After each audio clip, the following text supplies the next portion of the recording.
Why do people have to love people anyway? Yeah, I get what you mean. It's like, why even bother? You will yourself. Finally, table for two. And just like that, she leaves you dining alone, fending off the vultures asking, is this seat taken? A bunch of phooey. I say, a bunch of phooey. Yes, I know, hand up, I apologize. Excuse me? Am I boring you? Who? Me? No, man. I mean, we've only been at this for, like, what, an hour? 3. Oh. Then yeah, you're boring me. All right, I'll figure it out. Guess I just have something on my mind. I'm not sure. Or someone. Yes, or somewhat. What are you implying? This doesn't have anything to do with... I haven't thought about it not but once since... Don't you know we have a show in 2 hours? I'm just saying, man. It's been like, what, a week? 3. The provocateur Dan Gaffney, ladies and gentlemen. You know, this whole time I thought you were playing a drunk, only to discover in the third act you were really playing a pain in my ass. Hey, man. You can't typecast versatility. But if you don't want my 2 cents about it, it's okay. It's fine. Amelia! Napoli, where love is king, where boy meets girl, here's what they say. Jeez, I broke a nail. Well, somebody's gonna score a 2-for-1 when the meatballs go ring-a-ding-ding. That's very tempting, thank you, but I'm not hungry. Are we out of plates, or were you just anxious to practice your backhand? You two wouldn't have such a thing as a plate, or a strainer besides that, so it's match point, as they say. Yeah, why not? Here, I'll serve. Sorry, I don't have an appetite. Oh, for crying out loud. This is your opening night. The least you could do is nod some stuff down before you perform. It's not worth your soliloquy, darling. You heard the guy, he can't eat, he can't act, and whenever he tries, his hand looks like priority mail. This is about Fran, isn't it? How did you... Yep. It is not. And how she's in love with the nebbish Gabe Neale. It is not. I mean, she is not. It's not like that. Oh, brother. If she had batted her eyes at you any harder in that last production, she'd have blown out the prop candles. You should ask her for dinner after the play. I really would. Really. But unfortunately for me, she won't be there after the play. Or any other ones. What's that mean? Our last production was her last production. She decided the show must wait a while so she can go and pursue a little thing called her master's. What? In what? Advanced techniques in mime and pantomime. I'll never talk to her again. Oh, phooey. Was I just fooeyed? You heard the puppet. Yeah. And I'm tired of watching this show when everyone in New York knows that you'd be perfect for the part of her boyfriend. Pick up the phone. Okay. That's hilarious, man. Give it up. You don't have her number. Oh, I don't. But Alf does. You wouldn't!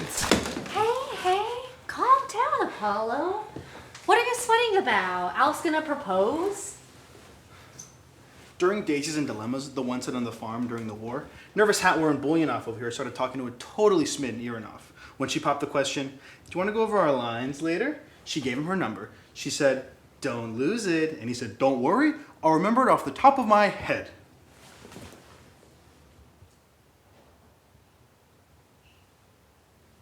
And they were totally head over heels for each other, going over their lines for like, what, 2 hours? 3. But we were playing a couple. We just wanted to make sure that the scenes we had together were of quality. Call us dedicated actors. Wait, I think I remember this one. Weren't you two just pen pals and Aronoff's dying wish was to one day hear the sound of your voice? Call us very dedicated actors.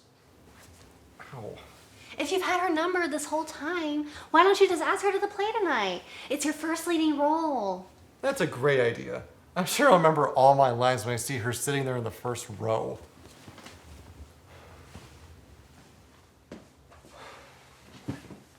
We're just saying, it's stupid to be moping on girlfriendless when the girl that you want is boyfriendless.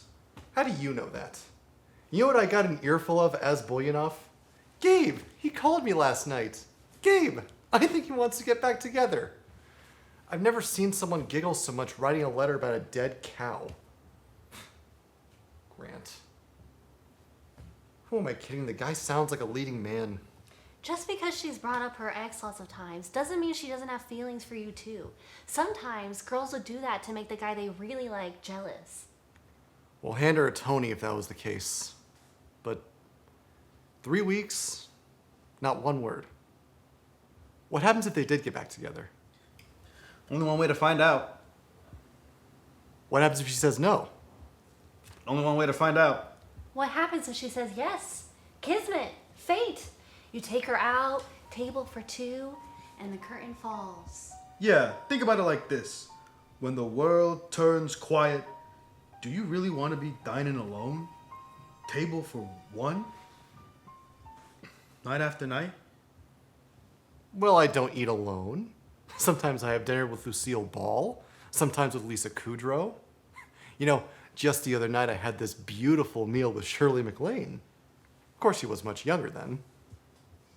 Hypothetically speaking, if you were to give her a ring-a-ding-ding, Well, hypothetically speaking, I'd probably call her and say something like, "Hi, Fran, it's Bulyanov.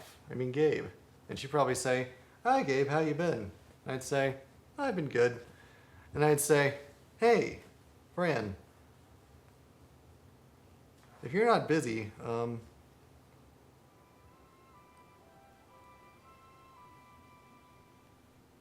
what are you doing for the rest of your life? Maybe we could take the time to go over our lines some more." See, that's just stupid. I'm gonna kill myself. And that's why I'm not calling her. No, you gotta.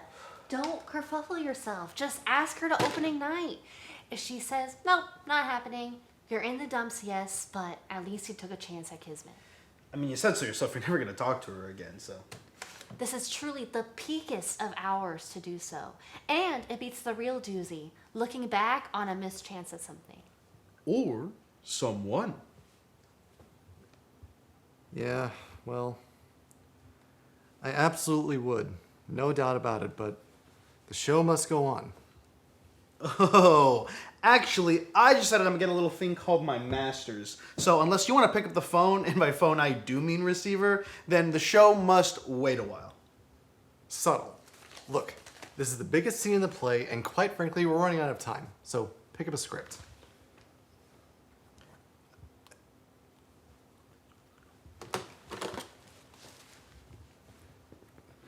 Amelia, will you please tell your doubles partner that he's beating a dead cow?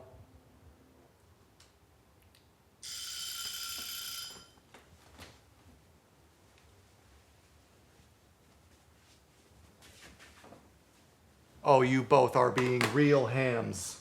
Ponder this scenario, okay? I call, she says no. Then I have to go on stage in front of tens of people with my hand inevitably looking like Priority Mail Express. And all the two lovebirds playing Cupid, who convinced me that I may actually have a chance with this girl, have to say as consolation, is Phooey and Kismet. Why do people have to love people anyway?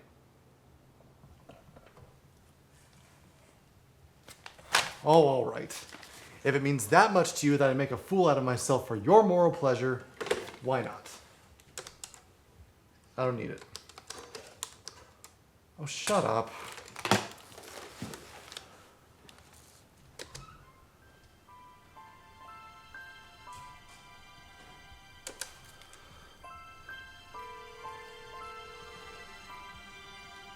Amelia!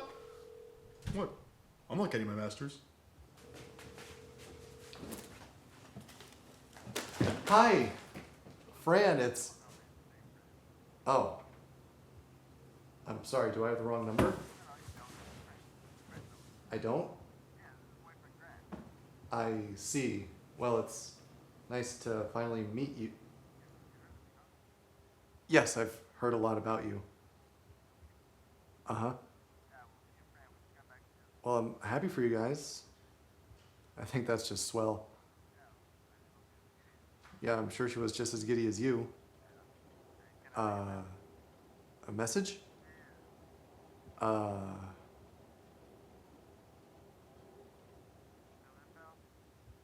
Yeah, yeah, I'm still here. Just tell her Ironoff almost got her wish if Bulyanov had only wrote sooner. Yeah, I thought she'd get a kick out of that. I know I did. Okay, thank you. So long.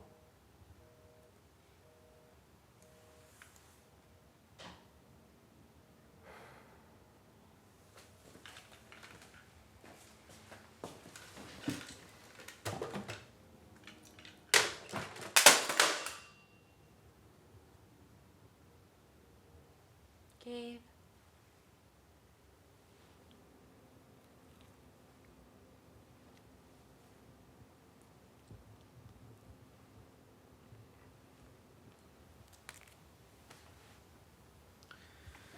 Hey, man. At the end of the day,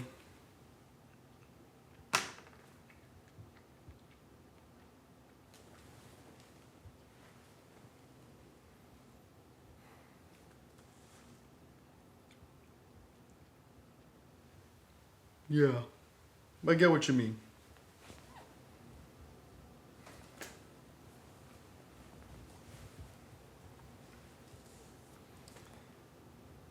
You think Shirley MacLaine likes Italian? Or good surf?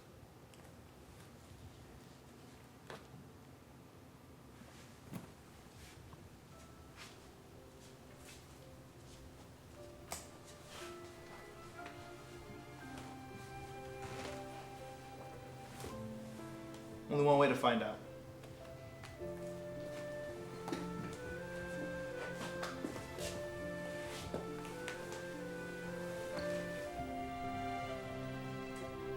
Why do people have to love people anyway?